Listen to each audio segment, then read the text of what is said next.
You probably weren't surprised that when I released this ball, it dropped. I think you would have been surprised if it had stayed up. Now you suspect that it's suspended from a thread. But it isn't. The point is that you believe very strongly in the existence of a force called the force of gravity, a force which acts on every object that you've ever seen. What do we know about this force? Well, we know it exists, and we know how to describe it. We've known this for about 300 years, primarily due to the work of Sir Isaac Newton. Newton proposed the law of universal gravitation, and that's what this film is about. Newton proposed the law on the basis of what he and others like Kepler and Galileo had observed about our solar system. But I'm not going to tell you about this just now.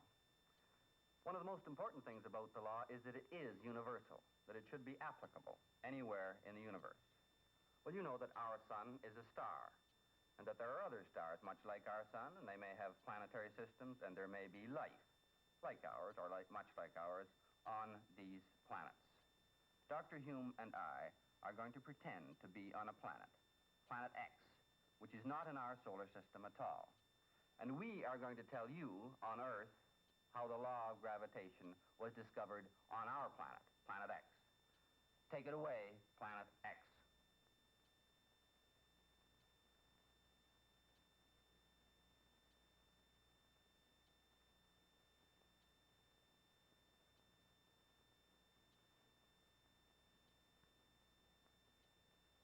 Thank you, Earth. Here on Planet X, we now know that our solar system has certain features which are similar to yours. Our planet, our Earth, has a sun just like yours. But there are no other planets and no moons in our system. At night, we can see the stars rotating about our pole star. And in the day, we can see the sun rotating about us. It was quite a while before we realized that we were the ones who were rotating. We had a spherical planet, and it was spinning once a day about its axis.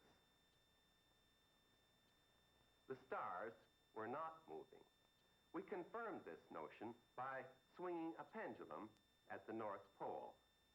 But you know all about that. But there was evidence of another motion. The sun gradually changed position relative to the stars.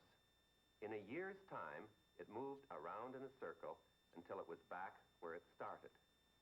The sun was moving around us in a circle, or so many people thought, until someone pointed out that we really couldn't tell by observing the sun's motion relative to the stars whether the sun was moving, or we were moving, or both of us moving. Here you see the sun moving against the fixed background of stars. But the sun is stationary at the center of this turntable, and we were looking at it here from our Earth, which is rotating around it. What would it look like if the sun were rotating around us? I'm going to move our Earth to the center of this turntable, and our sun to the edge. Now let's look at the sun's motion. It looks the same as before. All motion is relative. So when we just describe motion, it doesn't matter whether we think of a heliocentric system or a geocentric system. But when we try to explain the motion in terms of forces, there is a difference. We have low-friction pucks here on Planet X, too. I'm going to talk about the dynamics of our solar system, and because there are only two bodies in our solar system, these two pucks will help me to talk about it. This puck sees this one moving in a circle around it, and this puck sees this one moving in a circle around it. Now I'll let you see the same thing from directly overhead. You can see, from your external point of view, that both pucks are moving in circles.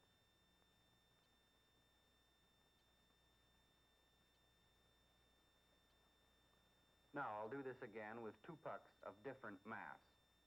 This puck has a thicker base, and therefore more mass. Again, this time, each puck sees the other moving around it in a circle.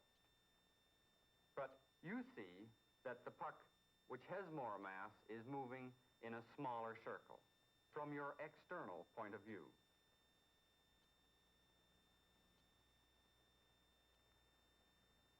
This idea of point of view is very important. We always view things from a particular frame of reference. We are viewing this system from a frame of reference in which the laws of dynamics are valid, an inertial frame of reference. A frame of reference fixed on either of these pucks would not be an inertial frame because each puck has an acceleration relative to our inertial frame. But there is a point in this system which is not accelerating relative to us, the point about which the two pucks are rotating. A frame of reference at this point would be an inertial frame.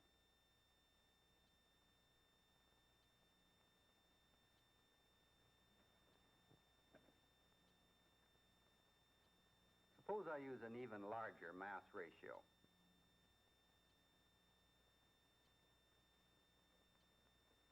Now this puck is moving in a very small circle. The center of rotation of this system is very close to the center of the large puck.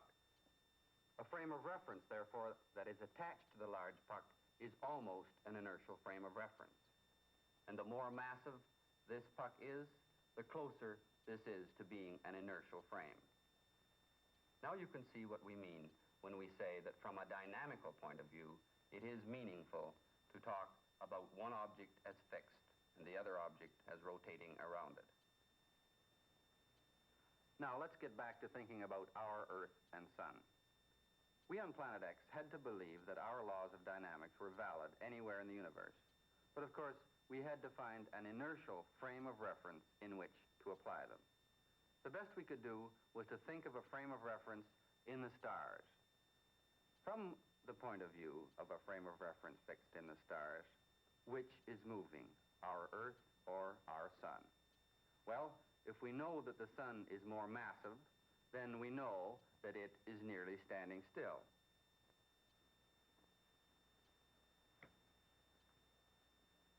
Like this, with the Earth going around it. The Earth could equally well be nearly at rest, provided it had the mass to swing it. However, until we discovered the law of gravitation, we had no way of knowing which was more massive, the Earth or the Sun. Just one more thing. What I have said about two pucks applies to our Earth and Sun only if there's a force between the Earth and Sun which acts like this string. There must be a force of attraction between them and no other forces. If forces act from outside the system, then anything may happen.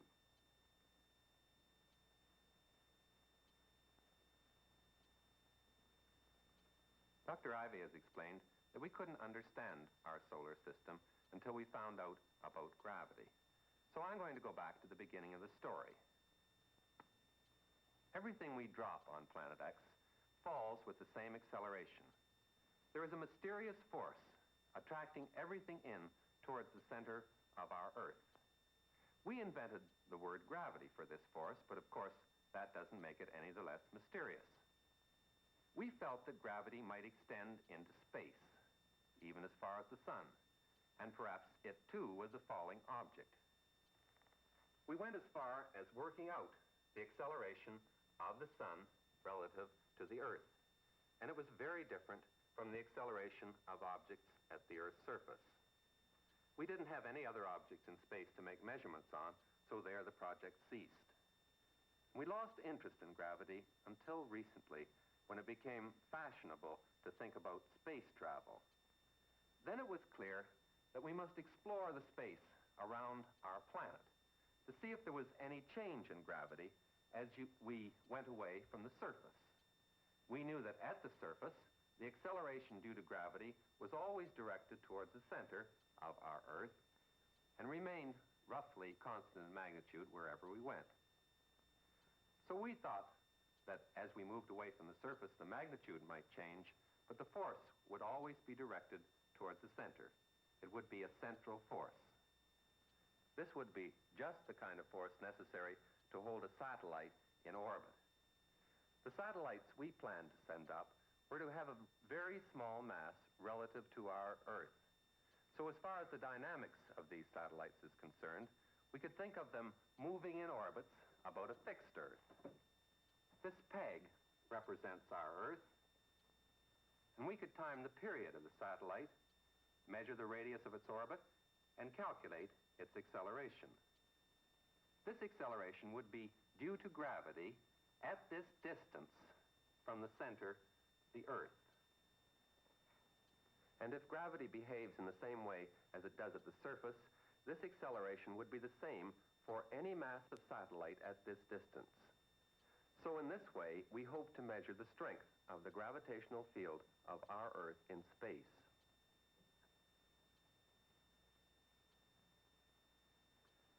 By the time we were ready to send up a satellite, we were pretty advanced technically, even though we hadn't discovered the law of gravitation yet. We could track the satellite and record its position and velocity very accurately.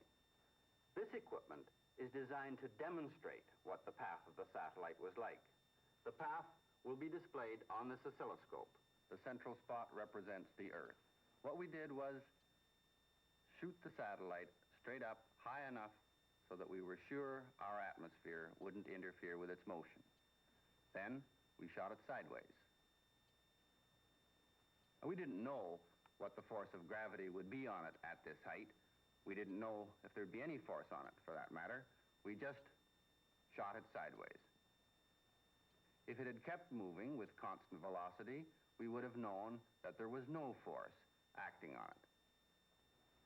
If there was a gravitational force, and we happened to give the satellite just the right initial velocity, then we would see a circular orbit with the force of gravity the right size to be the centripetal force. Well, this is what we observed.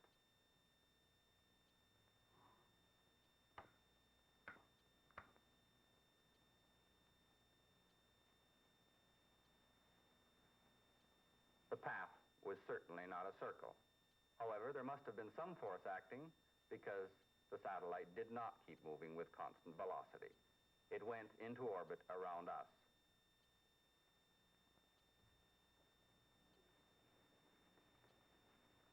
We decided to find out what we could from this path.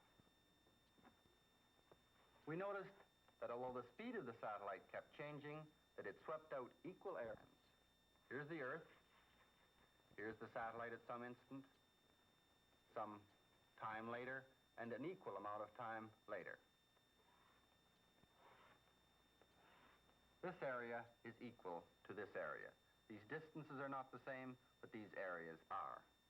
We deduced from our knowledge of dynamics that this meant that there was a force acting on the satellite which was always directed towards the Earth, what Dr. Hume called a central force. There's a central force acting up here just as there is at the Earth's surface. Well, then, why didn't we get a circular orbit? Just because we didn't give the satellite the right initial velocity. It turned out that it was rather fortunate that we didn't have a circular orbit, because this kind of a path explores space at different distances from the Earth's surface. When we looked more carefully at the orbit, we found that it was an ellipse with the Earth at one focus. What did this mean? We put our mathematicians to work on this, and it took some time, but finally one brilliant man came up with the solution. To have an orbit like this, the central force acting on the satellite must vary inversely as the square of the distance from the Earth, the distance r. F is proportional to 1 over r squared. It is rather difficult to show mathematically that an elliptic orbit with the Earth at one focus indicates an inverse square force law, but this model will help you to believe that this is so. The center of this model represents the Earth. Now watch what happens when I release a ball at a certain distance from the Earth. It accelerates in towards the center. This represents the attraction of gravity. The shape of this model is carefully designed so that when you look at it from directly overhead, It seems to provide a force on the ball toward the center, which varies inversely as the square of the distance. Now I'm going to put the ball into orbit.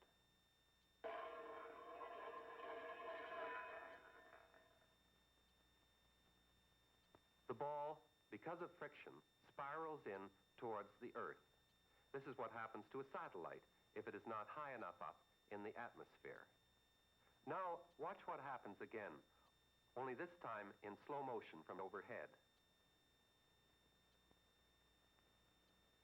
The orbit is an ellipse.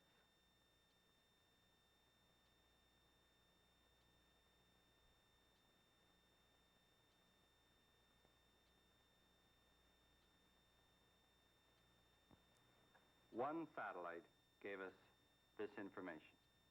But in science, we do confirming experiments whenever possible, so we kept on sending up satellites.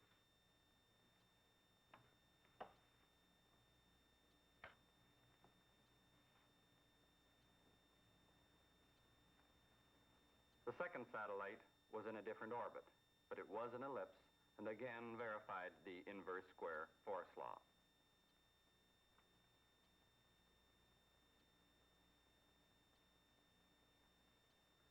We kept on sending up satellites, and we soon noticed an interesting fact. The easiest things to measure about a satellite are its average distance away and its period.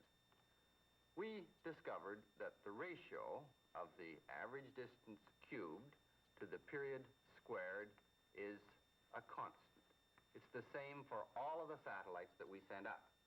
The actual number was 1 times 10 to the 13th meters cubed per second squared.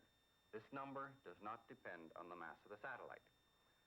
Now we thought we were in a position to tell whether the sun was our satellite or not.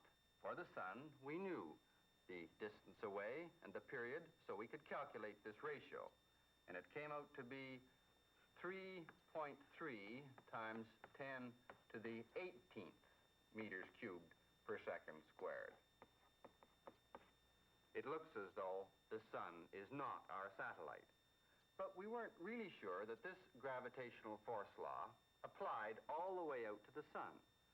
All of the satellites that we had sent up were much closer to the Earth than the sun is. So we decided to send a satellite way up to about the same distance that the sun is. We sent it up and began to track it. I'll change the scale so that you can see the sun in its circular orbit. There it is. On this scale, you can't see our earlier satellites at all.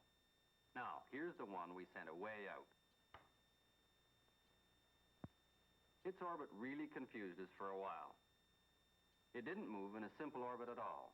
It actually turned around and went backwards sometimes, what we called a retrograde motion.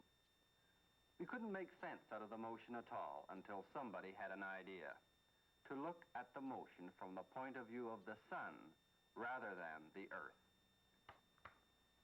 Here, the sun is fixed at the center. Now, the Earth is going around the sun in a circular orbit. And look at the satellite. It is in an elliptic orbit round the sun. The motion is simple.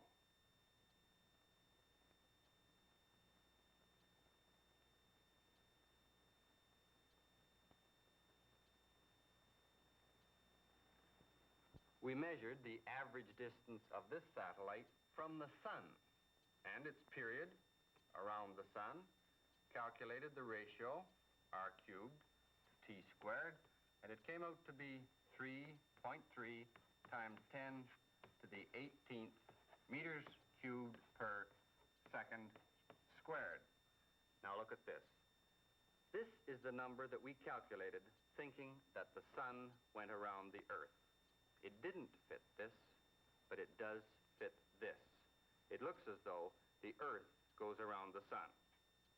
We kept on sending more satellites up to great heights, and they became sun satellites. We calculated this ratio for the M, and we always got this result. For sun satellites, this is a constant. But it is a different constant than it is for Earth satellites.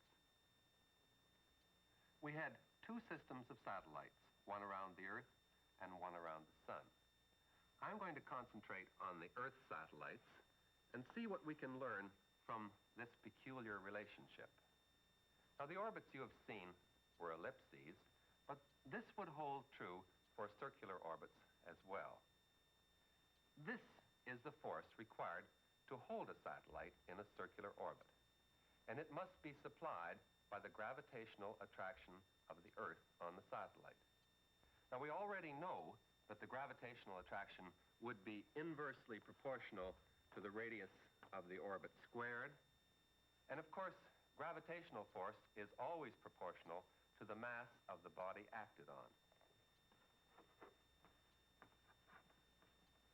I'll put in a proportionality factor. This is the force needed.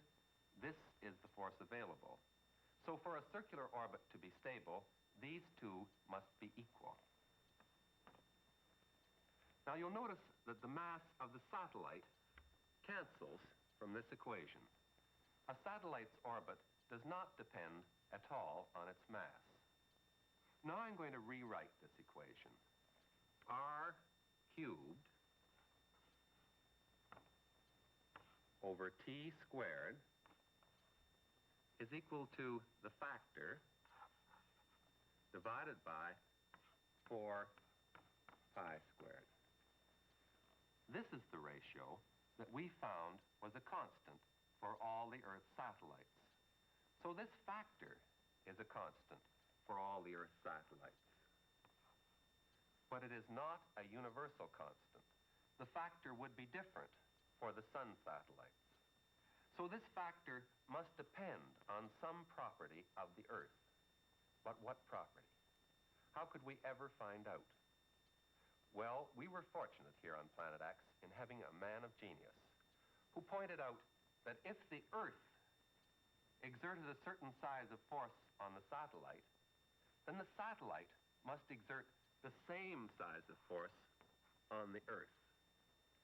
Now, we already have an expression for the force of the Earth on the satellite. This same kind of expression must give the force of the satellite on the Earth.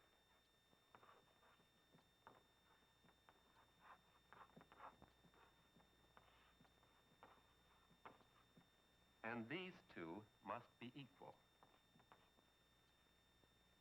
This factor depends on some property of the satellite. Now I'm going to rewrite this expression. The r squareds, of course, cancel, and the factor for the Earth divided by the mass of the Earth will be equal to the factor for the satellite divided by the mass of the satellite. This expression involves only the Earth. It doesn't depend whatsoever on the properties of the satellite. This expression involves only the satellite. It doesn't depend on the Earth. And what's more, it's the same for every Earth satellite. So perhaps it is reasonable to assume that this ratio of the factor divided by the mass is a universal constant. This means that the factor depends on the mass of the body, that the factor is proportional to the mass. Now, if I used this expression, I would find that both of these expressions would equal the same expression.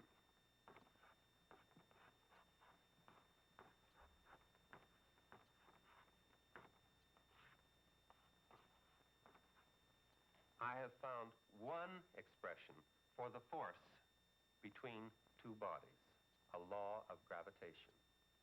Now, I have used the Earth satellite systems in talking about this. I could equally well have used the Sun satellites. And if I had, I would have found this same result, except that the mass of the Sun and its satellite would appear instead of the mass of the Earth and its satellite. This is what led us to believe that this law held between any two masses in the universe, that the force on either mass is proportional to the product of the masses divided by the distance between them squared. This, we believe, is the law of universal gravitation, and G is a universal constant. Now we're in a position to calculate the relative mass of our Earth and our Sun. Dr. Ivy worked this out, and you can show for yourself that it is true, that the ratio of the masses is equal to the ratio of either the small k's or the large k's. Our Sun is about 1/3 of a million times more massive than our Earth. This is why we couldn't think of our Sun as a satellite of our Earth. It has a much greater mass. So in the inertial frame of reference of the stars, it is almost fixed, with our Earth traveling around it in orbit. Our satellite measurements gave us the values of the k's. These gave us the ratio of the masses. But in all this, we still did not know the actual mass of either our Sun or our Earth. To find these, we would need to know the value of the universal constant. We realized that we would have to do an experiment to measure the size of the force between two bodies in the laboratory where we knew both the masses. Then we could calculate G. In the experiment, the masses were as large as we could conveniently handle, but even so, the force was very small and required careful measurement. But we finally did it, and this ended our investigation of gravity. We have answered the age-old question of whether our Sun goes around us or we around it, and we have found the masses of both of the bodies in our solar system. Perhaps our theory of gravity may need to be refined a bit, but at the moment we are confident that our space travel program has a solid scientific basis. And that's how the law of gravitation was discovered on planet X. The way it was done was different than it was in our solar system because the system was different. But the result is the same because the law is universal. We pretended to be on planet X because we wanted to add experimental evidence, bit by bit, using the satellites we sent up, so that you could see the steps involved in the discovery of the gravitational law. But this isn't how it happened in our solar system at all. It was discovered long before there were man-made satellites. And this was only possible because there were satellites. We call them the planets and moons. Most of the steps that we described on planet X were taken by one man, Sir Isaac Newton. You may have noticed that in the play we said things like a brilliant suggestion was made, or we had a man of genius, so on. On Earth, this was always the same man, Newton. Newton could not do experiments with satellites. He had, in his work, to use the evidence of others about the motions of the planets and the moon and the sun. What's more, he didn't have the principles of mechanics and the tools of mathematics at his disposal, as the Planet X scientists did. He had to invent them. He formulated the laws of dynamics. He developed the necessary mathematics. For instance, he showed that the kind of elliptic orbits that we had could only result from an inverse square force law. Newton realized that the planets are not only attracted to the sun, but to each other, and that their orbits are slightly affected by this. In fact, if a planet has no moons, its mass can be determined from the way that it perturbs the orbits of the other planets. Newton realized that our moon is attracted not only to the Earth, but also to the sun, and its orbit is perturbed slightly.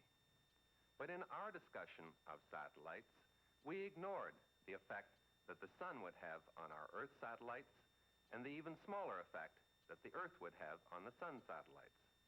And this was justifiable because really all these effects are very small. One thing to remember is that Newton only knew the relative masses of the bodies in the solar system. It wasn't until about 100 years later that Cavendish performed the experiment to measure the universal constant.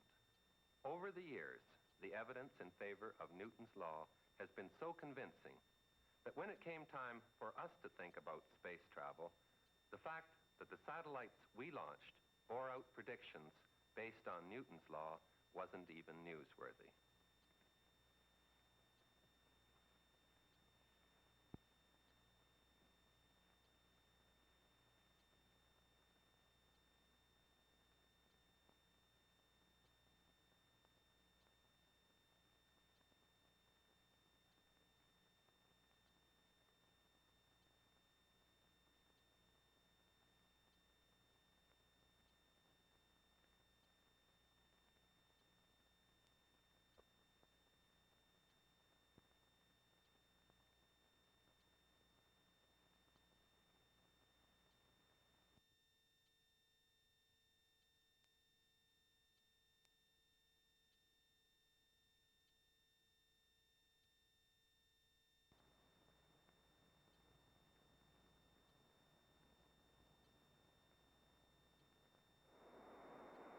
live in a world of moving things, falling, tossing and bouncing, swirling, waving. Motion is all around us. It's the job of physics to explain these things, how they work and how they affect one another. But this motion looks very complicated. How can we analyze it and understand it? Well, we have to begin by simplifying the question. That's the way we always begin in physics to try to understand something. Let me show you how we can simplify our problem a little. We're going to concentrate on one object only, and we're going to keep it moving in a horizontal plane. For instance, I take this book, give it a little push, it moves, it slides, and stops. It's the push or force, as well as the sliding and the stopping, that we want to understand. But this still isn't simple enough. For one thing, the table is playing an important part in the experiment, quite apart from holding up the book. It's the friction between the table and the book that is controlling the motion of the book, as I hardly have to tell you. It would simplify matters for us if we could reduce that friction or get rid of it. Now, getting rid of friction is a lot easier said than done. But if you will come with me, I think I can show you a little invention which enables us to get rid of friction, or at least to reduce it to a surprising degree.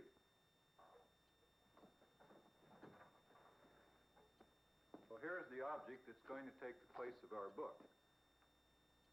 It's a heavy brass disc equipped with a very simple anti-friction device. Let me explain it to you. This is a hollow metal can with a rubber stopper, and we filled that can with dry ice, that is, solid carbon dioxide. Now, you know solid carbon dioxide is very cold. This white stuff is just frost that's gathered on the outside of the can. Now, as the can absorbs heat from the room, the carbon dioxide evaporates and turns into a gas. The gas takes up more room than the solid, so it has to go somewhere. It can't come out the top, so it comes out a little hole here in the bottom of the disc. Now, you can't see it coming out the hole, but if I make a flame, I think you can see that there's gas coming out and blowing the flame. Now, if we put the disc with its stream of gas coming out the bottom down on our tabletop, which is made of a very smooth piece of plate glass, we can wait a moment while the gas coming out builds up pressure underneath, which it has to do in order to escape.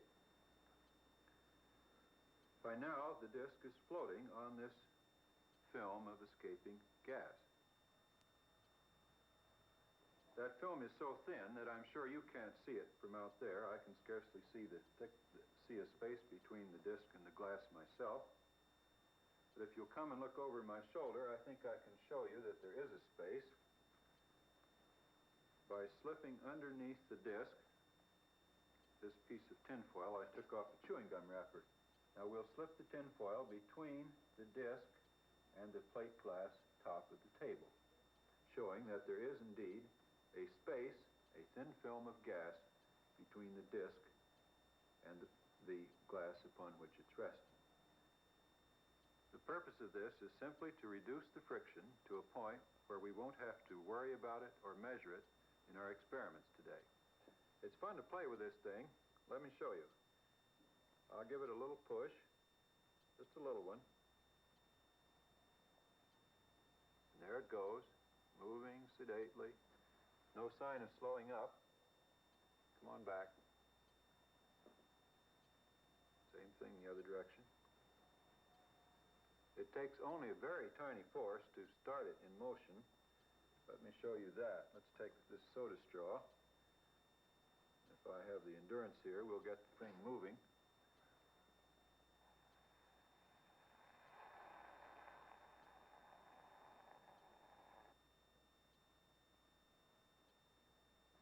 Now you notice that when the floating disk is moving, after I give it a little poke, it goes in a pretty straight line. In fact, to change its direction, I have to give it a little push, and off it goes in a new direction. Now there are two questions here. What happens during the push, and what happens while the disk is moving all by itself? It's the second question, what happens while the disk is moving all by itself, that is the simpler one, and that is also the key to our whole problem. Let's look at it more carefully. I put up a scale here so that we can begin to measure things. And incidentally, while we have this straight line for comparison, let's see that the disk really does move in a straight line when it's moving freely. I'll start it here with a little push, and I want you to watch the motion of the disk compared to this string that I've stretched along the top of the scale. You see, it really does move in a straight line when it's moving freely. That's going to be important. But what about its speed? To check up on that, we are going to take some flash pictures of the motion of the disk. A light will flash once every second,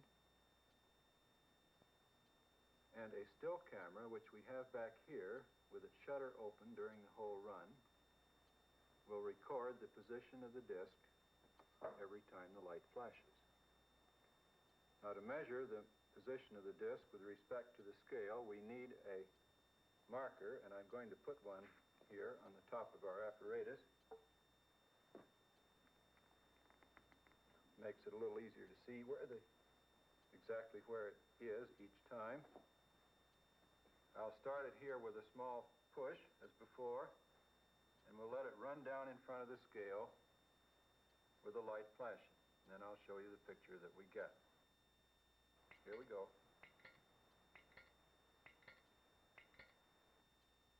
Here's our picture projected on this screen from behind so we can look at it closely and talk about it. The flashing light caught the disk at the end of each second of travel, and here's where it was. Now this is a centimeter scale, and we can measure the position of the disk at each instant. You can do this for yourself in the film notes where you'll find this very picture.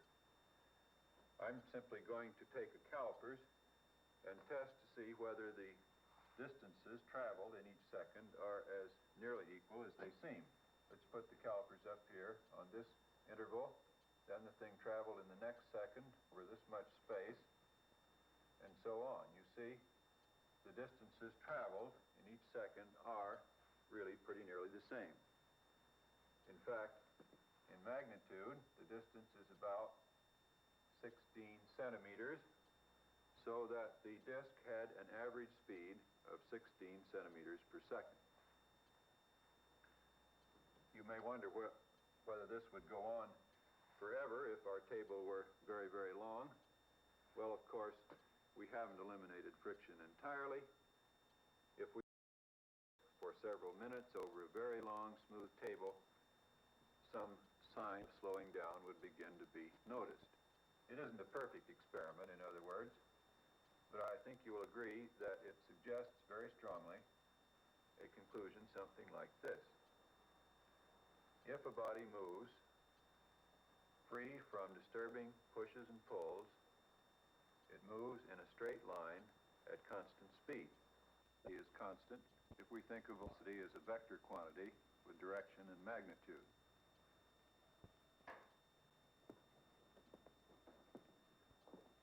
In that experiment we just performed, the speed was 16 centimeters per second. But there's nothing magic about that. If I'd given the disk a harder push at the beginning, it would have moved with a higher speed, but that too would have remained constant. In fact, our conclusion holds for any velocity of the object. It holds quite well for the velocity 0, which is just as good a velocity as any other. In other words, if the disk had been at rest and we had applied no push or pull, it would have remained at rest. So So I'd like to sum up by saying that an object on which no force acts moves with constant velocity.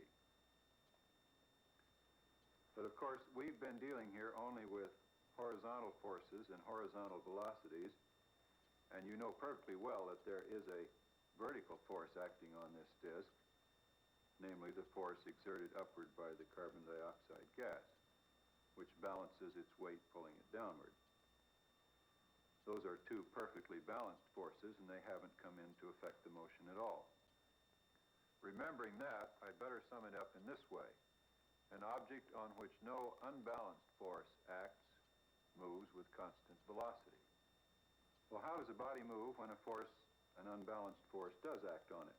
That's our next problem. You saw that a sudden push changes the direction of motion. We'd like to study how this happens and just how. But a sudden push is not a very simple thing. It isn't very easy to measure. And I'd rather apply to this object a smooth, steady force. I think I can show you one way to do that. I have here a small rubber ring. And if I pull on this, it changes its shape. A constant pull keeps it in a constant shape, and if I let go, it springs back. Now, if I can use this ring to transmit a force to the disk and pull on it in such a way that it keeps the same distortion, I hope you'll accept that as a practical way of applying a constant steady force to the disk. I've got a ring here that I can fasten onto the disk. I just slip that post into the little hole, and there's a thread tied onto the ring, and if I pull on the thread, you see I exert a force indirectly on the disk, and the ring is distorted. Now, the only trouble with this experiment is that I am actually, in spite of a little bit of practice, not able to pull quite uniformly enough on the ring to keep its shape the same. So I'm going to turn that job over to a trained assistant back here behind this curtain, an assistant with the ability to pull very smoothly and steadily in such a way that the ring will keep the same shape. Now, mind you, it doesn't matter how we get this force. It doesn't matter who's pulling on it, as long as we can verify that the force remains constant in our experiment.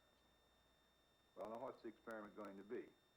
We're going to start again with the disk at this end, with our scale, pull on the disk with a constant force, and by means of the flashing lights in the photograph, see exactly how the disk moves, this time with an unbalanced force applied to it.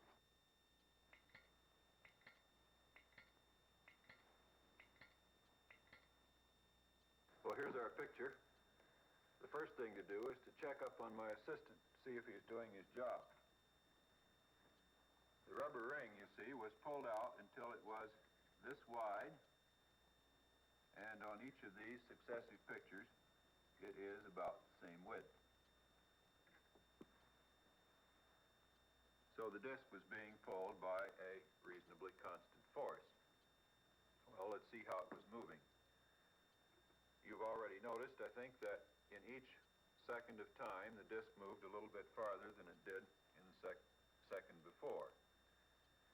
In this 1 second interval, for example, the disk moved about 14 centimeters. So its average speed was 14 centimeters per second during this period. I have to say average, of course, because actually the speed of the disk was gradually changing all the time. To see exactly how the speed is changing, you can measure the position of the disk against our centimeter scale. Now, you can do this for yourselves in the film notes. What I'm going to do here is to mark off on the tape that we have above here the position of the disk, and then we'll compare these sections of tape directly with one another. Well, we don't really need to begin at the very beginning.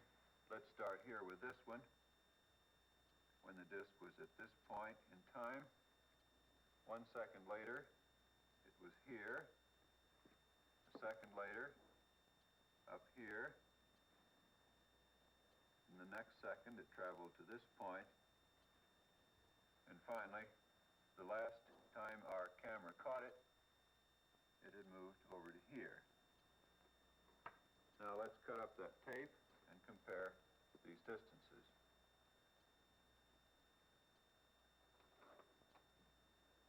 The first second that we're looking at here, the distance traveled by the disk is represented by this length.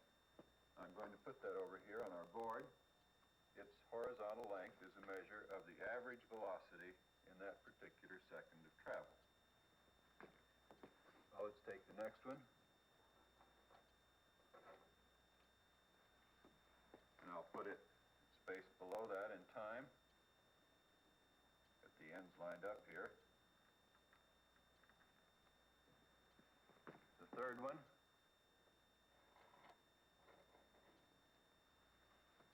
We'll put an equal space below that. So we're gradually building up here a record of the average speed at successive intervals of time. Finally, the last one we have on our picture. We'll go down here. And you see what's happening. There's a regular change, an increase in the velocity of the disk. In fact, if I turn this around, we'll have a graph of the kind we usually make, with velocity plotted this way and time plotted horizontally to the right. And you see that the velocity was changing in a regular way. In fact, delta V over delta T was a constant. Another way of saying it is that if we join these points together, we'll have a straight line, a graph of constant rate of change of velocity or constant acceleration.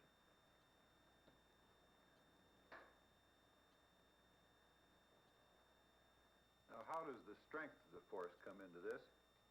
To find out, we're going to have to change the force. Let's do that by adding another force of the same strength. I'm going to hitch up 2 rings to the disk this time, hooking them on so they both pull on the disk. And I'm going to give my assistant the job of pulling on this thread in such a way that each ring is stretched by the same amount as the ring in our first experiment. Then we'll have a force twice as big pulling on the disk. All right.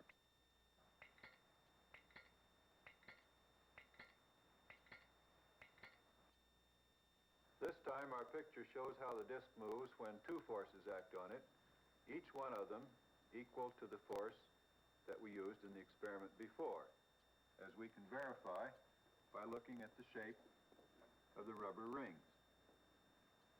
So this is a disk pulled by a force twice as large as we had before.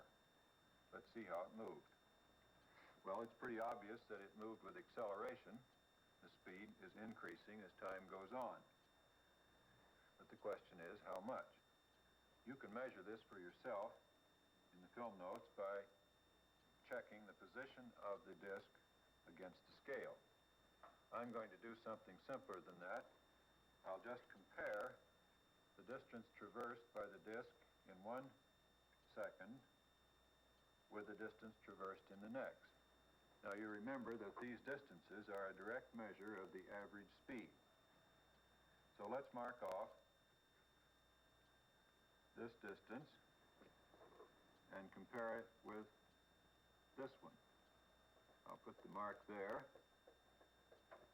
We're interested in the increase in average speed, which is measured by that short interval there. Now let's compare this with what we got in the experiment before. We still have our chart showing the average speed of the disk as a function of time, and the increase in 1 second in speed, for example, from this second to this one, was just that much. If I compare that with what we got in our new experiment, I think you can see that we got twice as much change in speed in 1 second with the two forces acting together as we did in the previous experiment with the single force. In other words, we've doubled the force and we've doubled the acceleration. Now, I don't claim that that's an accurate measurement. It's simply an illustration of a general law which all such experiments check, which is, for a given object subject to an unbalanced force, the acceleration of the object is proportional to the force.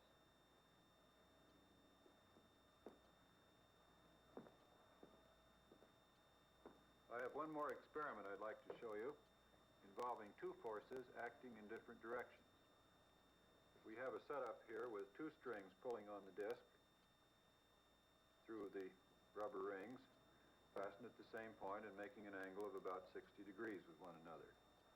Now, if force is a vector quantity with magnitude and direction, we would expect that the effect of the two forces pulling together would be the same as that of a single force pulling in the direction of their resultant. Let's see if that's true.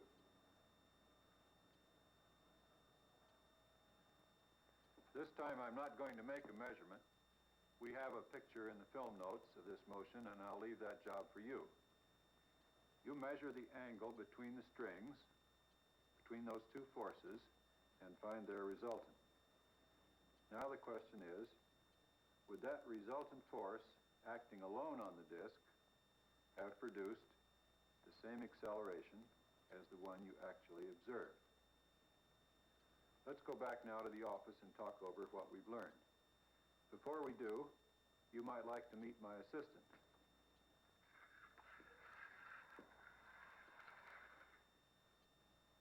Here's the assistant that's been doing the pulling for us. It's a brass disc just like that one. The only difference is that this table is not horizontal. It slopes down just a very little bit to the right, so that if I release the two simultaneously, this disc will just slide downhill gently and evenly, pulling that one along with it. Watch.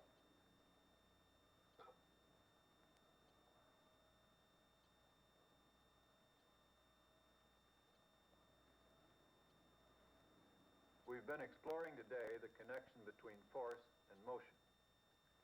We took some pains to reduce friction, but only because friction is ordinarily a pretty hard force to measure.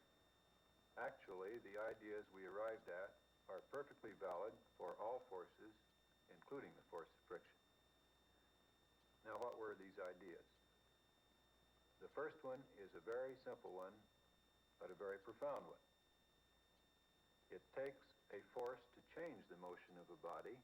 If no force acts, a body moves in a straight line at constant speed.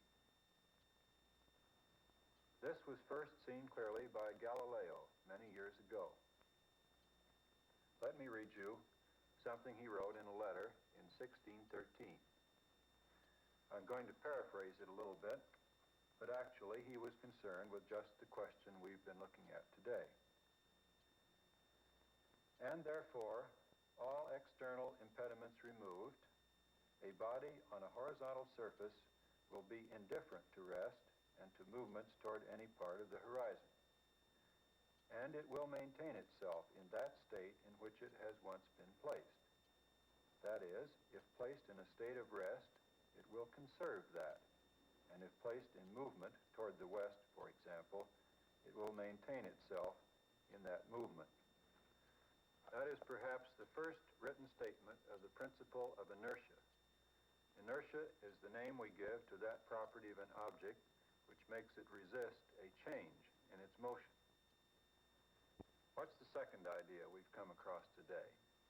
It's this. If we do apply a force to an object, the rate of change of velocity, that is, the acceleration, is proportional to the force. With these two ideas, we almost have a complete set of laws of force and motion. But not quite, because we've been studying today the effect of forces on one body only. What happens if we apply a force to a different body? How does this property of inertia change from one object to another? That's the question we'll tackle in the next film.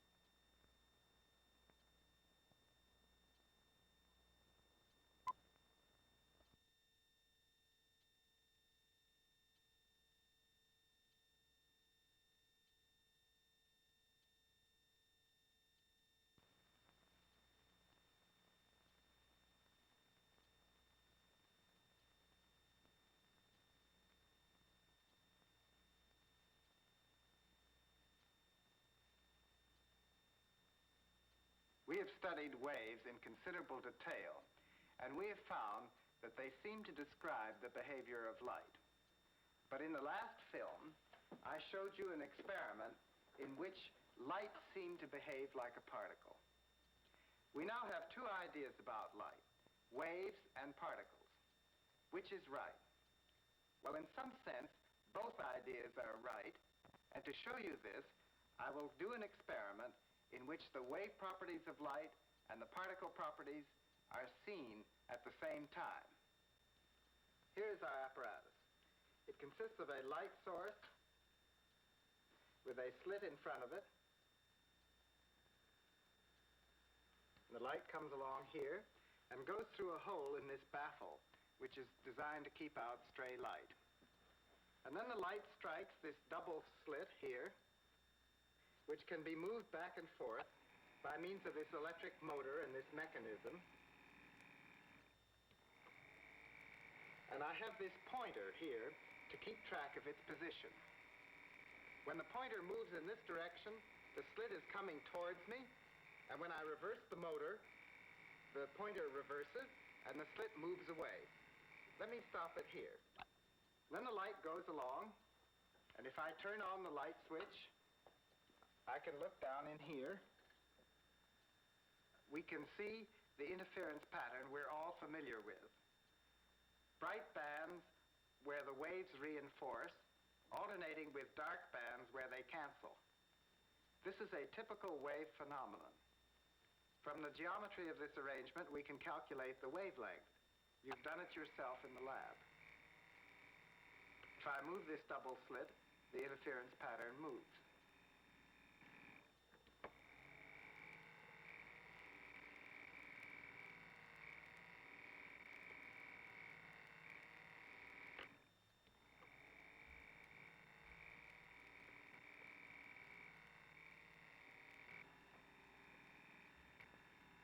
Now, if I put this slit in here, like this, then when the interference pattern moves back and forth, more or less light will get through that slit into our photomultiplier, which I can put here. This is the same photomultiplier that we had in the last film. Here's what happened. Here's our light source with the slit in front of it. And here's the box. And here's the photomultiplier with its slit.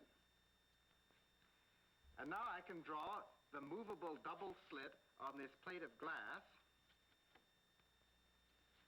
somewhere in the middle, like this.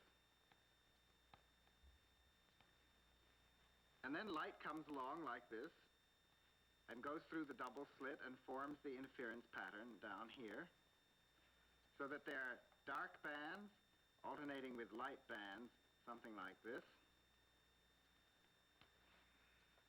Now, when I drive the double slit back and forth, I sweep the interference pattern across the photomultiplier slit. Now, for instance, light is getting through that slit into the multiplier. Now there's no light.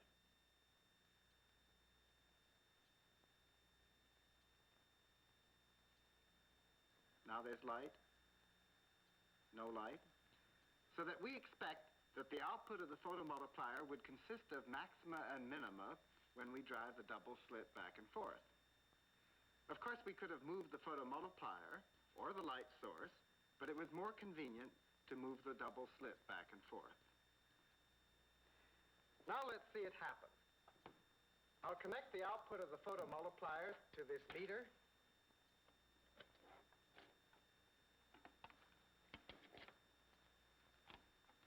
And then when I run the double slit back and forth, the reading goes up. Here's a maximum. Now it's going back down to almost to zero, and there's a minimum.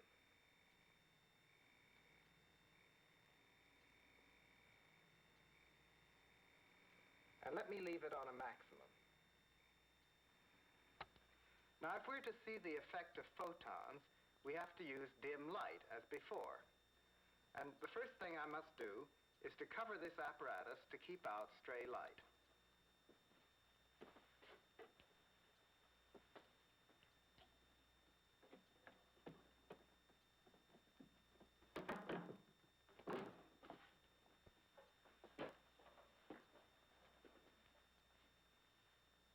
I'll dim the light source, and I must use more and more sensitive ranges of this meter.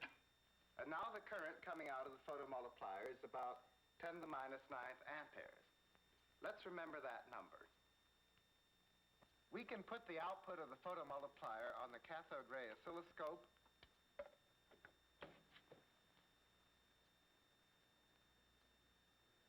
And you see, we have the same kind of pulses that we had in the last film. Besides looking at them, we can listen to them.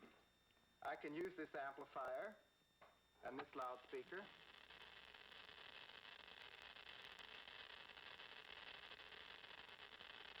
If I turn the light off, all you hear is an occasional background tick.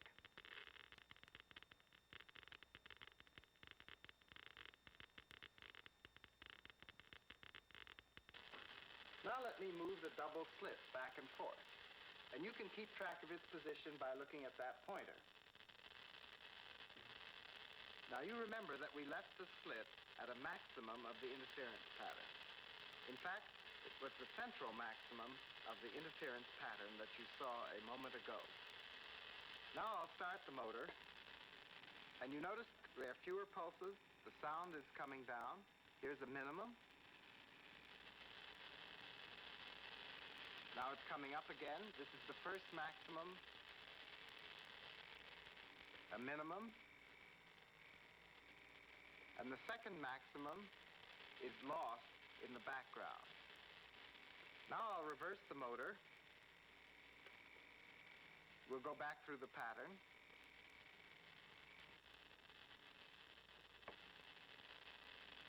Here's the minimum, and here we're coming into the first maximum.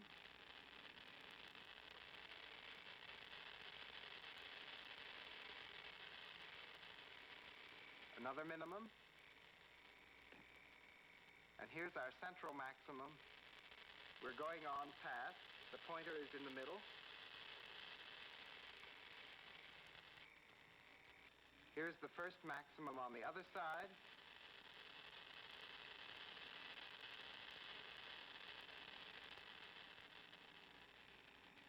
Minimum. And again, the second maximum is hardly distinguishable. We have an interference pattern. We could have plotted it just by listening to the sound. Now let me bring it back to the central maximum. And look at those pulses. Listen to them. They are caused by photons. We saw that in the last film when we found no delay between the emission of electrons and the turning on of the light. Photons, particles, are forming an interference pattern, a characteristic wave phenomenon. Now look at this. You remember that the output of the photomultiplier was about 10 to the minus 9th amperes, and that it had an amplification of about 1 million, so that the current coming in here must have been about 10 to the minus 15th amps. That's 10,000 electrons per second. Not every photon that strikes the photomultiplier produces an electron. Some get lost. On the average, only 1 out of every 1,000 photons succeeds in producing an electron. That is 10 to the 3 photons per electron. So that if we have a current of 10,000 electrons per second, there must have been 10 to the 7th photons per second entering the photomultiplier. That means that on the average, there is 1 photon coming in every 10 to the minus 7th seconds. These photons travel at the speed of light because they are light. So that by the time a photon has reached the double slit, the one that preceded it has been absorbed in the photomultiplier. In fact, if the photomultiplier weren't there, that photon would be 100 feet away, as you can easily figure from the speed of light and the time between photons. This means that there is rarely more than 1 photon in here at a time. Let me go over that. A photon comes along here, all by itself, goes through the double slit, continues along here, still by itself, and ends up in a bright part of the interference pattern, never at a minimum.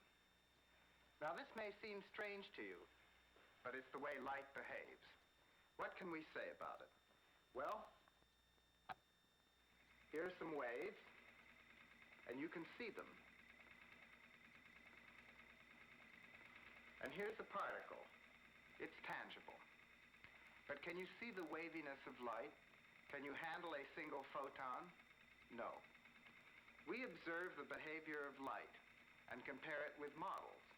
This model for waves and this model for photons.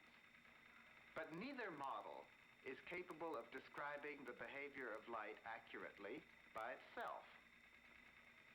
Baseballs don't show wave properties. Water waves don't act like particles.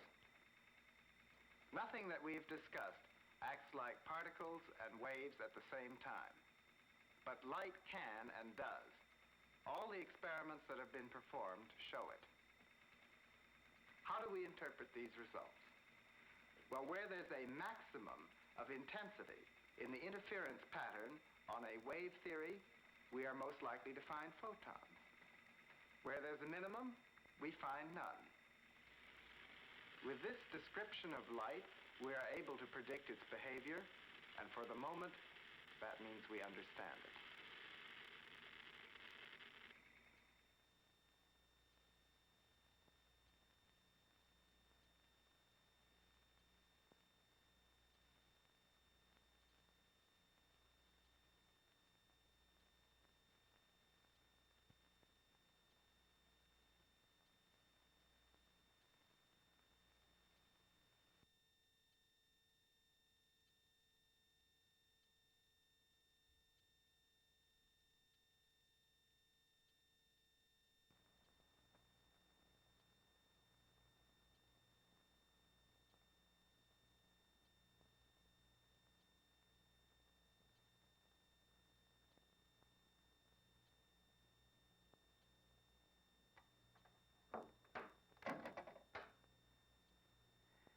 Today I'd like to talk to you about short intervals of time, intervals shorter than a second, and some of the ways that we can measure them.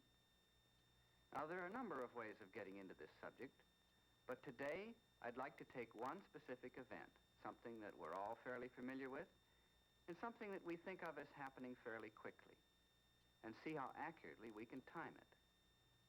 The event that I'd like to study is lightning.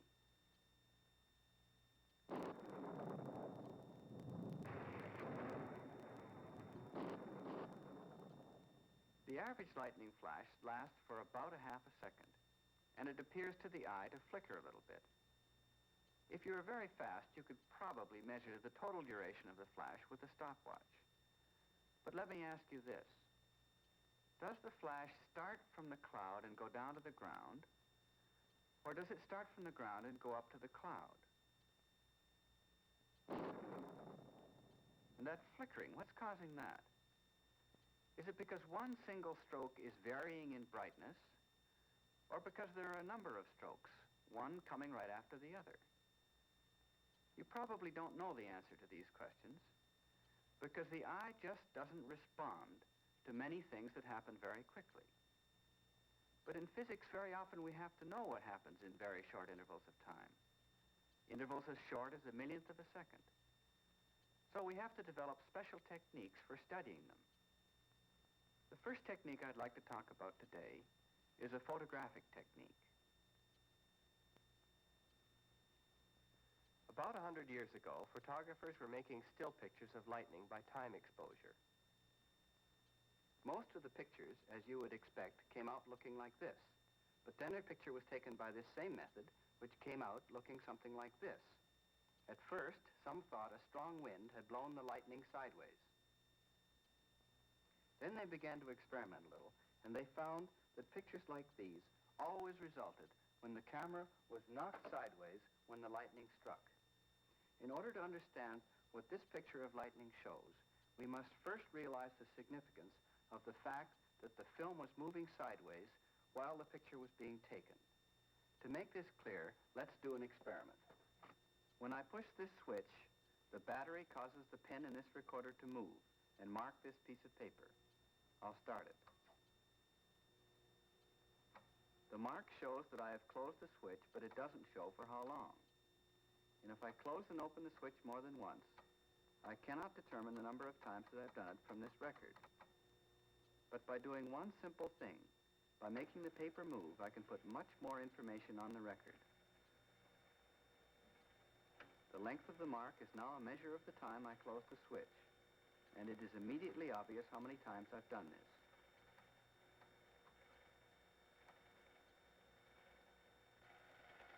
In order to measure these intervals, I'll have to know what speed the paper is moving at. This timer is quite accurate.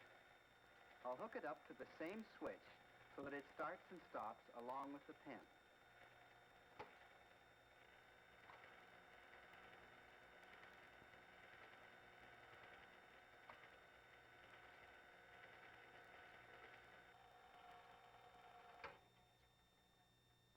That was 2.5 centimeters on the recorder and 5 seconds on the timer.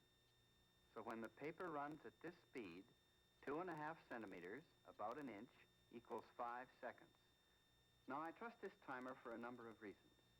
Every time I do the experiment, the recorder and the timer agree. And the recorder agrees with my watch, and it agrees with my own sense of how long 5 seconds is. But if I want to measure events that happen much more rapidly, I can no longer judge from my own sense of time whether the recorder and the timer are right.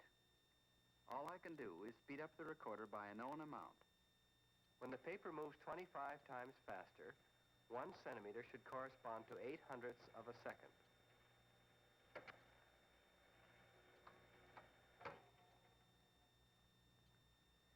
This mark is a little less than a centimeter, indicating a period of about 0.07 of a second. This is also how long the timer indicates the switch was closed. So we see this technique works in measuring shorter intervals. If I move a piece of film rather than a paper, I should be able to perform the same kind of experiment, except this time I will mark with a light source rather than with a pen. This experiment will take us right back to our pictures of lightning. Here are my light sources. A fluorescent light connected up to the 60-cycle power lines, and a candle. I'll light it.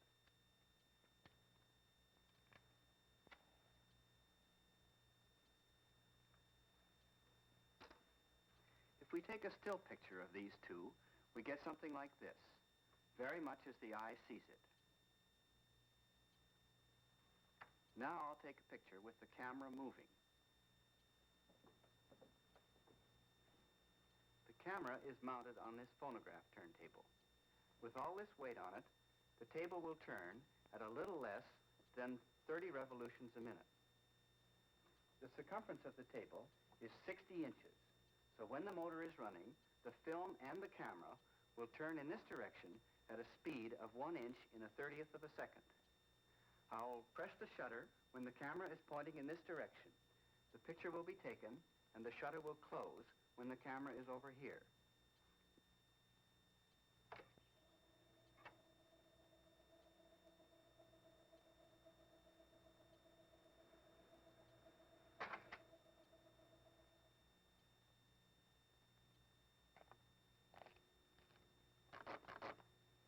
The candle, which was on the bottom, left a smooth, steady smear across the picture. The fluorescent bulb, on the other hand, has made a series of spaced lines.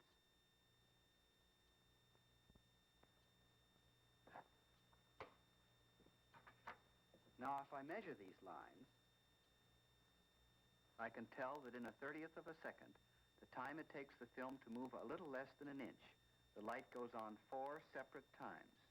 In 1 full second, then, the bulb would be blinking 120 times. Now, here's that picture of lightning again.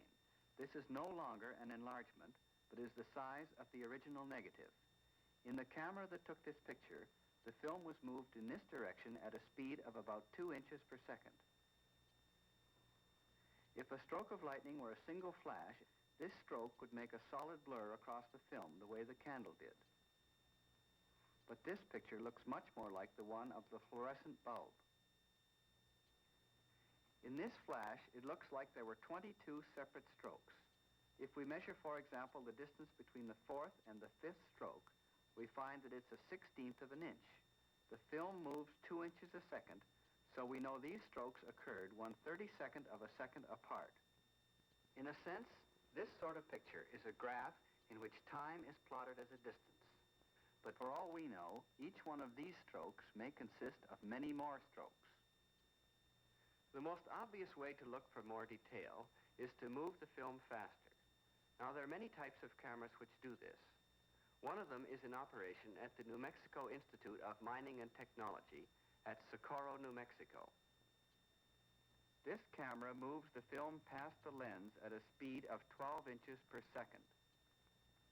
The film, which is about 8 inches wide, is held on 2 spools in this carriage, which can be revolved at a constant speed.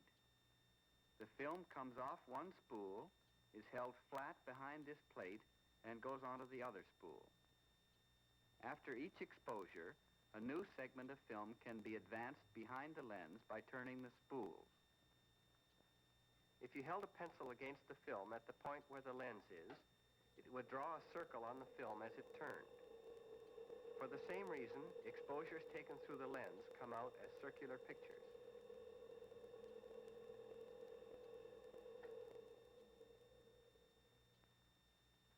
The camera in its housing is mounted in this shelter on top of the research building. The installation can be maneuvered to cover any part of the horizon.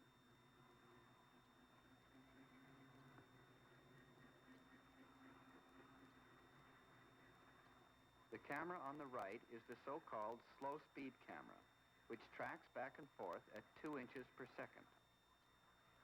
The faster-moving camera is simultaneously taking pictures of the same lightning strokes. This photograph is an enlargement of a picture taken in New Mexico with the slow-moving camera.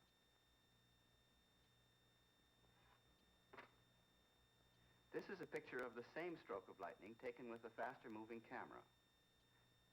The circular piece of film has been cut into 5 sections. Now let's look at stroke 24.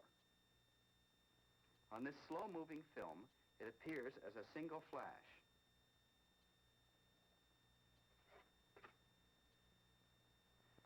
Where the film is moving 10 times as fast, it now appears as 2 separate parts. The film moves in this direction, so we know that the faint stroke on your right came first, coming from the cloud down to the ground, followed by the brighter return stroke, which goes from the ground up to the cloud. By knowing the speed that the film was moving, and by measuring the photograph, we can show that the faint stroke started down from the cloud 1/1000th of a second before the brighter return stroke got back up to the cloud. As we continue to measure shorter and shorter times, it becomes more and more difficult to refer to times the way that we have. 9/10,000ths of a second, for example. So let's do this. Let's call 1,000th of a second a millisecond, 1,000,000th of a second a microsecond, and 1,000th of a millionth of a second a millimicrosecond. Now, in our photographic techniques that we've used so far, we've measured events that occur in this time range. Now let's study things that happen 1,000 times faster. To do this, we're going to use the oscilloscope, a very common research tool. This tube is similar in many ways to the one in your television set, and it's similar to the one in the oscilloscope as well. Back here, a beam of electrons starts out and strikes the face of the tube. Where it hits, it causes the chemical to glow so that we can follow the motion of the beam.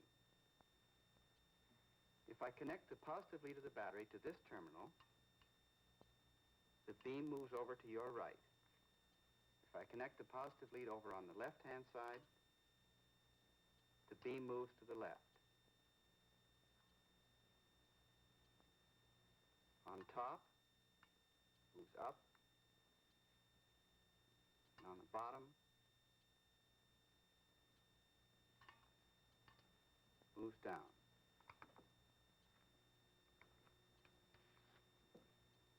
I can do the same thing with my oscilloscope.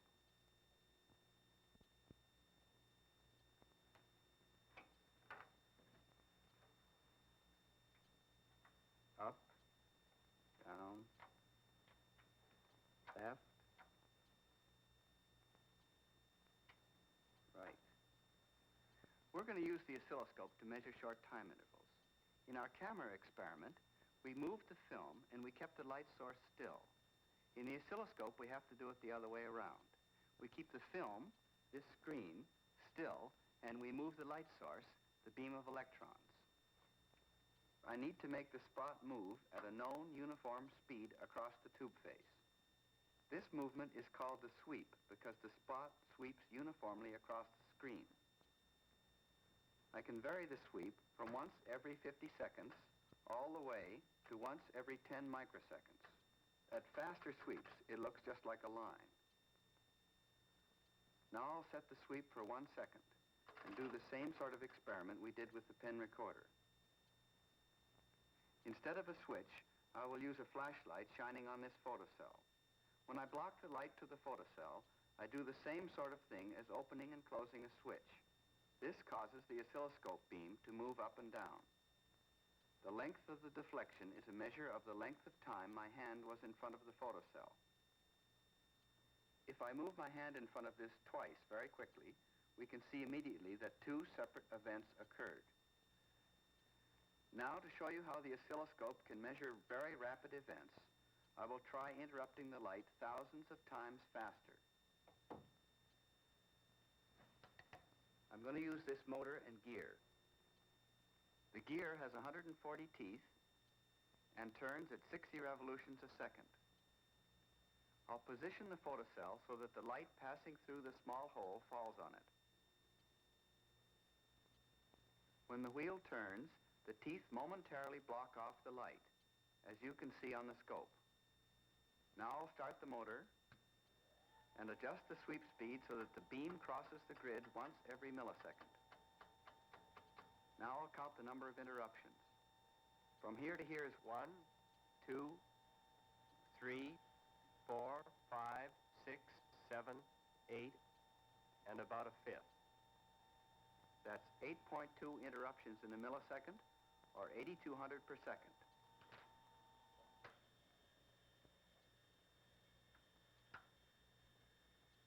Now, this motor runs at 60 revolutions a second, and there are 140 teeth on the gear. So this means that the light is being interrupted 8,400 times a second. When we made the experiment on the oscilloscope, we got 8,200 interruptions. So the scope is measuring correctly to about 2%. If I use a higher sweep speed, I can measure down to microseconds with this scope. The oscilloscope is used to examine fine details of lightning strokes when used with this sensitive photocell unit. This cell responds to minute, very rapid changes in the intensity of the light in lightning strokes.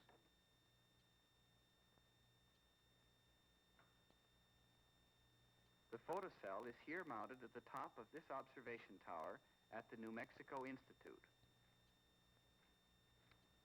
It is connected to an oscilloscope in a room within the tower. You see two lines on the scope face. One records the changes in the output of the photocell. The other records electrical changes in the atmosphere. This viewer makes it possible for an observer to watch the oscilloscope, while at the same time, a 35mm camera makes a constant photographic record of the patterns on the tube face.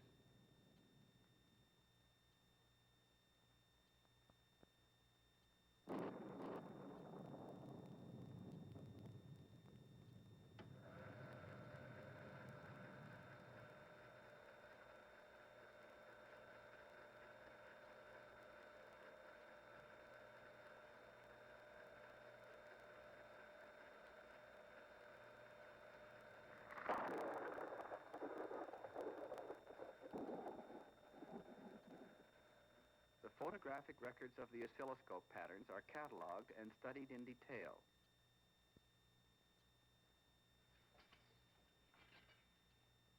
Each of these lines is a photograph of one sweep across the oscilloscope face. These lines can be drawn end to end and scaled up in size for more careful study. In this chart, we see strokes 4 and 5 of one lightning flash. They were separated by 41 milliseconds. If we look closely at stroke 5, we see that it lasted from here to here, 2.4 milliseconds. You can see clearly where the return stroke started. If we look at stroke 4, we immediately see how it differed from stroke 5. Here, the leader stroke lasted longer and was not as brilliant. The return stroke was more abrupt also. The total stroke lasted 4.5 milliseconds. In this oscilloscope record, we can see details of the various parts of the lightning stroke. Details in light fluctuations only 10 microseconds in duration. Lightning is an exceedingly complicated electrical discharge. We have by no means shown all the techniques used to measure it. But the purpose of this film wasn't to give you the last word on lightning. What we wanted to do was to look at something that happened too rapidly for us to be aware of directly, and show you some of the techniques and equipment used to measure it. Equipment such as a pen recorder, a high-speed camera, and an oscilloscope. There are other techniques for measuring short time intervals and observing events of short duration. For example, this simple stroboscope.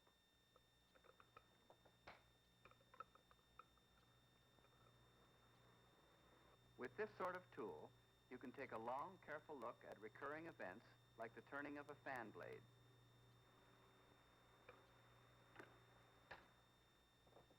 And there are exceedingly high-speed motion pictures, which, when projected, slow down action for analysis.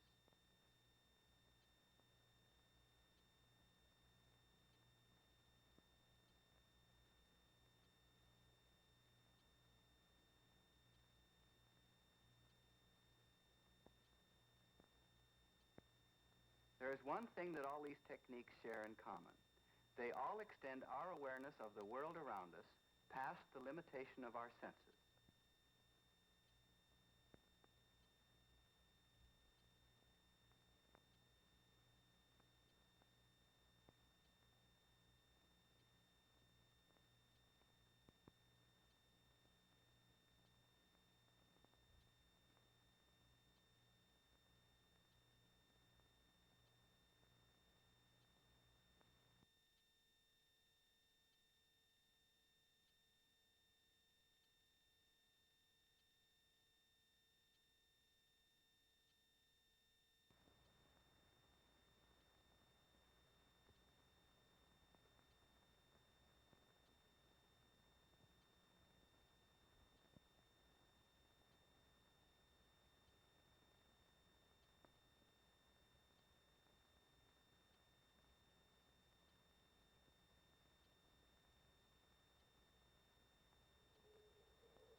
How old is the Earth? Does time extend back before the Earth was formed? Has time always existed?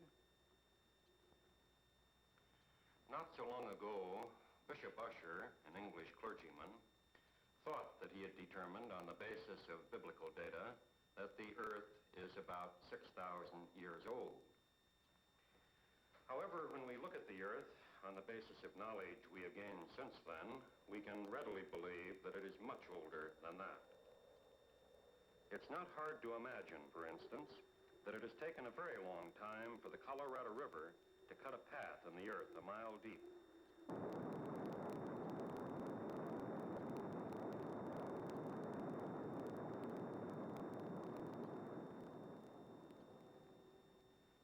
And here on the top of a mountain, we find rock containing the fossil of an ancient sea creature.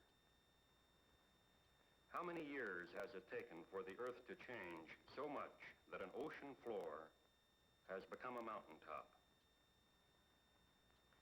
How many years? Thousands? Millions? Billions?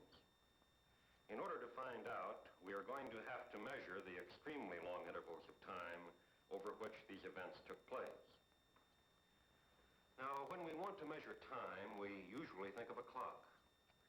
A clock is a mechanism that ticks at a known rate. With ordinary clocks like these, the time interval between ticks of a given clock is always the same. When we use a clock, we compare the time interval we want to measure with the number of times the clock is ticked. In this film, we will investigate clocks for measuring long intervals of time. Some of these clocks tick regularly, and others, oddly enough, tick irregularly. We use a clock which ticks slowly and regularly to measure the age of a man, for instance. The clock we use is the movement of the Earth around the sun. Every time it completes one revolution, we count one, and we call that tick a year. Now, this clock doesn't record the number of ticks it has counted. Men must keep records of the number of ticks it has made. In other words, the written record, written on paper or carved on stone, is an essential part of this clock. By keeping track of the yearly ticks of the Earth's movement around the sun, we are able to measure time intervals of hundreds and thousands of years dating back from now. For instance, we know that the Earth has gone around the sun about 6,000 times since the first pharaoh ruled in Egypt. But further back than that, we get lost. People didn't keep records. How can we measure intervals of time longer than 6,000 years if no one was watching the clock? In order to measure time intervals that are longer than the course of human history, we need a clock that records its own ticks. Here is a clock that records its ticks. Each ring in the cross-section of a tree trunk indicates a year of growth. This clock ticks off the years and keeps its own record of the number of ticks it has made. But even though this tree is one of the oldest living things, the time interval of its life is only about 3,000 years.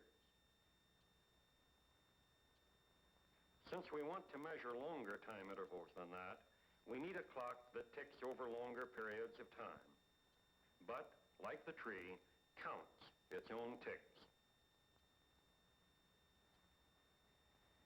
Here is something that resembles the cross-section of a tree trunk. Over a long period of time, layer after layer of matter has been laid down one on top of the other. Is there a clock we can read here? Is there something we can measure? Was a new layer formed every year? No. Yet there are things here that can be measured. 100 years ago, the great geologist, Sir Charles Lyell, measuring time by sedimentary layers, estimated the interval of time since the age of the reptiles at 250 million years. He recognized that his estimate was rough, but at least he had made a measurement of long time which was based upon scientific observation. Scientific observation has brought about the discovery of another type of clock ticking away inside the Earth. This clock is perhaps the most remarkable of all. It ticks irregularly, but when averaged over long periods of time, it ticks with great accuracy. Also, it counts the number of ticks it has made, and it records them in such a way that they can be read. This clock enables us to measure time intervals as long as the lifetime of the Earth. The clock is radioactivity.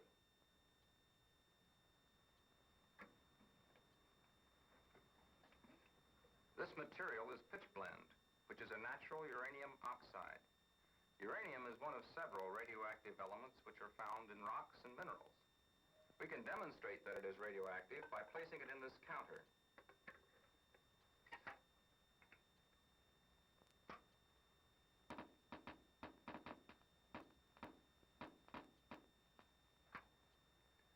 Like most elements, uranium consists of a mixture of isotopes. Isotopes are atoms which have essentially identical chemical behavior, but with different masses. The most abundant uranium isotope has a mass slightly less than 238 times that of hydrogen, and we use this symbol to indicate that we are speaking of this particular isotope of uranium. About 99.3% of natural uranium consists of this isotope. A second uranium isotope is uranium-235. Natural uranium consists of about 0.7% of this isotope.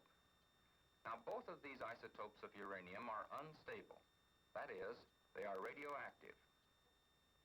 Ever so often, an atom of uranium-238 changes into the atom of another radioactive element.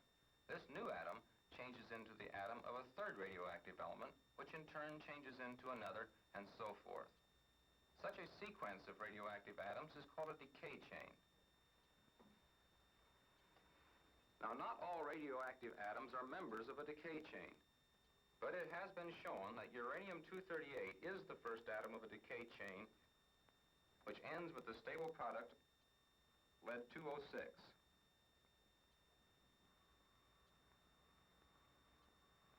It's also been determined that uranium-235 is the first atom of another decay chain which ends with the stable atom lead-207. Another isotope of lead. Now, the rate at which the average uranium-238 atom decays into lead-206 is remarkably constant. No matter how the uranium-238 is combined chemically, no matter if it is dissolved in acid, or subjected to high temperatures, or enormous pressures, the uranium-238 still goes on decaying without variation at its own unchanging rate. This is equally true, of course, for uranium-235. Now, here we potentially have two excellent clocks for measuring long intervals of time. Clocks which tick at an irregular rate, but when averaged over a large number of ticks, they're extremely accurate. They are not disturbed by changes in temperature and pressure, and under the proper conditions, they record their own ticks. The record they make is the number of lead atoms produced. Let this block represent a sample of pure uranium-238. There's no uranium-235 present, and more importantly, there's no lead of any kind. Further, let's assume that this block will remain a closed system. That is, nothing will enter or leave the block from now on. Now, since we know that uranium-238 decays to produce lead-206, we can expect that in the future there will come a time when half of this block will have decayed into lead-206. At that time, the ratio of the amount of lead to the amount of uranium will be 1/2 over 1/2, which equals 1. We can plot this information on a graph. We'll call the time interval t, and at the time t, we have a lead-to-uranium ratio of 1. The remaining uranium-238 will go on decaying, and it will be found that after a second time interval equal to t, half the remaining uranium-238 will have decayed, leaving 1/4 of the original amount of uranium-238 together with 3/4 lead-206. This is a lead to uranium ratio of 3/4 over 1/4, which equals 3. So we plot at time 2t a lead to uranium ratio of 3. After a third time interval t, half the remaining uranium-238 will have decayed. And we can plot at time 3t a lead to uranium ratio of 7/8 over 1/8, or 7. As you may have guessed by now, the time interval t is called the half-life of the radioactive material. The half-life is simply the time interval required for half of any amount of radioactive material to decay. In the case of uranium-238, the half-life is about 4.5 times 10 to the 9th years. If a smooth curve is drawn through the points we have plotted, we can determine the lead to uranium ratio at any time along the curve. Actually, it's possible to derive the equation for this curve. We can also plot the curve for the lead-207 uranium-235 clock. This curve is different because the half-life of uranium-235 is shorter than that of uranium-238, namely 7/10 times 10 to the 9th years. Now let's reverse the process. Suppose that in a rock such as this, there is a particular mineral in which the lead-uranium clocks are running. By this we mean that uranium-238 and uranium-235 are inside the mineral, decaying into lead-206 and lead-207. Now we have just established a relationship between the lead-to-uranium ratio of these two clocks and the length of time they have been running. So you see, if we can determine the lead-206 to uranium-238 ratio, or the lead-207 to uranium-235 ratio, then we can determine the length of time the clock has been running inside the mineral, and therefore the age of the rock. To determine these ratios, we need an atom sorter. That is, an instrument with which we can determine the relative number of atoms of the isotopes of lead and uranium in the rock. We have such an instrument. As a matter of fact, without such an atom sorter, we would not be able to measure long times in this fashion.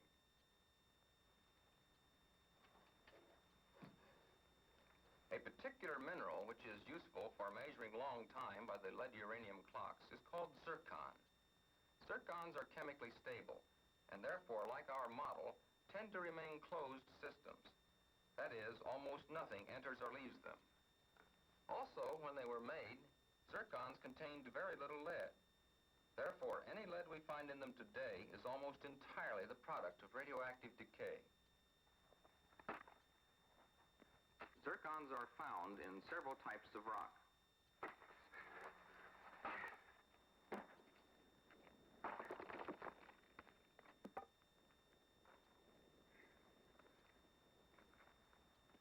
This is a ledge of granite in a western mountain range. How long ago in the history of the Earth were the rocks of these mountains formed?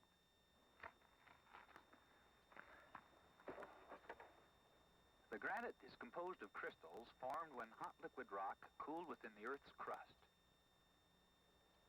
Fortunately, much of the tiny amount of uranium in this rock went into minute crystals of zircon grown at the same time.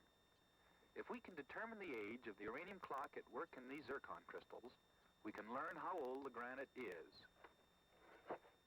First, we must process the rock to extract the small amount of zircon contained within it. The first step in this process is a delicate one. Now machines take over. The small bits of rock are ground to powder. Then the powder is sorted through sieves according to particle size.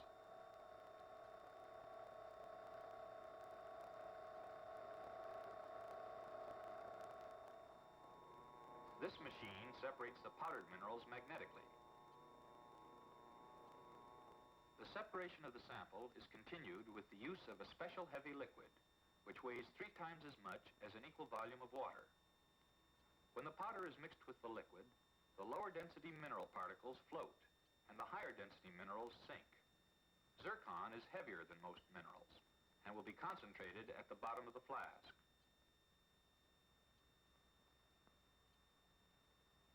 device further sorts the particles by delicately distinguishing between their characteristic magnetic properties.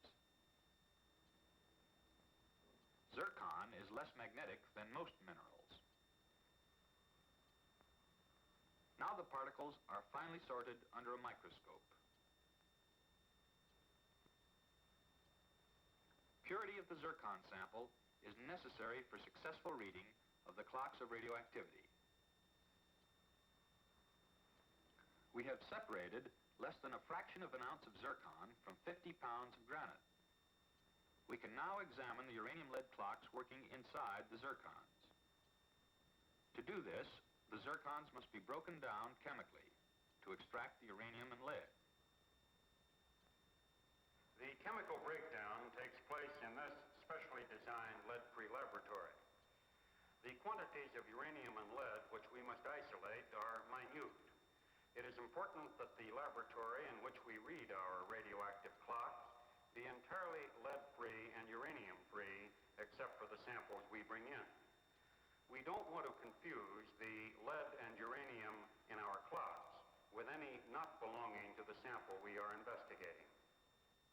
When the zircons are first brought into the lead-free laboratory, they are washed in a dilute acid to remove any lead contamination which they may have picked up previously. Now the zircons are dissolved in molten borax. After the sample is cooled, it is dissolved in acid. The uranium and lead are separated individually by special chemical solvents with unusual affinities for these elements.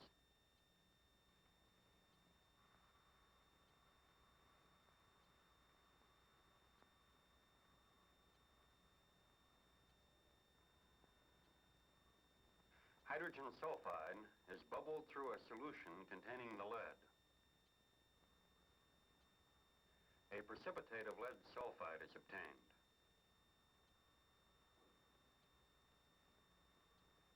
The precipitate, weighing 5 to 10 millionths of a gram, is placed on this wire filament. The uranium is concentrated in a solution which is placed upon another wire filament.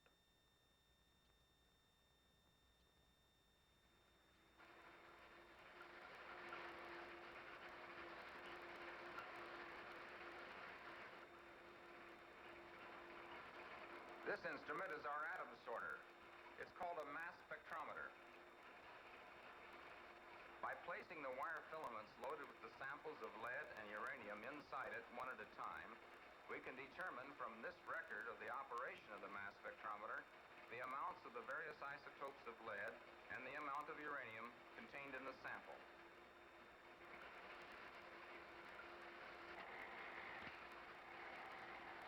We calculate in the sample we have just analyzed a lead-206 uranium-238 ratio of 0.361. This ratio of 0.361, or about 4/10, corresponds to an age of about 2 times 10 to the 9th years. We calculate the lead-207 uranium-235 ratio to be 6. And this corresponds also to an age of about 2 times 10 to the 9th years. Since the two clocks of radioactivity agree as to the age of the sample, we have a high degree of confidence in the result. The sample is about 2 times 10 to the 9th, or 2 billion years old. Of course, we actually use the equations of the curves to get the precise ages. With a good deal of accuracy, we have read two clocks, each of which ticks slowly enough and long enough to measure a time interval of 2 billion years. We use these clocks and others to date rocks and rock formations of many kinds throughout the world. How can we use these clocks to measure the age of the Earth? The oldest rock in the world yet measured by radioactivity is calculated to be about 3.2 times 10 to the 9th, or 3.2 billion years old. Since this rock was found in the Earth, we can say that the Earth is at least 3.2 billion years old.